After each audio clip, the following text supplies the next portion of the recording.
ખેડૂતો વિરોધ કરી રહ્યા છે। ગાંધીનગરમાં પ્રદેશ ભાજપ કાર્યાલય ખાતે ખેડૂતોના દેખાવ। ભારતમાલા પ્રોજેક્ટ રદ કરવાની માંગ સાથે ખેડૂતોના દેખાવો છે। કમલમ ખાતે ખેડૂતોએ આવેદનપત્ર આપ્યું છે।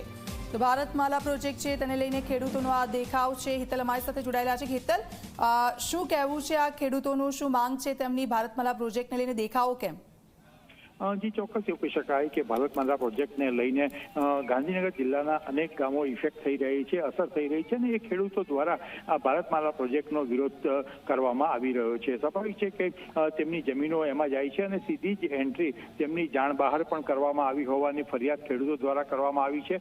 અત્યાર સુધી ખેડૂતો દ્વારા અનેક વખત કલેક્ટર કક્ષાએ રજૂઆત કરવામાં આવી છે, પણ અત્યાર સુધી સાંભળવામાં નથી આવ્યું। હવે લોકસભાની ચૂંટણી જાહેર થઈ ચૂકી છે, એટલે રાજકીય પક્ષ ઉપર સીધું દબાણ ખેડૂતો દ્વારા ઉભું કરવાનો પ્રયત્ન છે ને એટલે જ માટે કમલમ પર આ પ્રકારનો આવેદનપત્ર આપવામાં આવ્યું છે। અને ક્યાંક ને ક્યાંક તેઓએ પોતાની માંગણી જે છે ભારતમાલા પ્રોજેક્ટનો વિરોધ કરવાનો અને પોતાની જમીનને બચાવવા માટેનો પ્રયત્ન ખેડૂતો દ્વારા કરવામાં આવ્યો છે। જી, બિલકુલ, આભાર હિતલ સમગ્ર વિગત બદલ।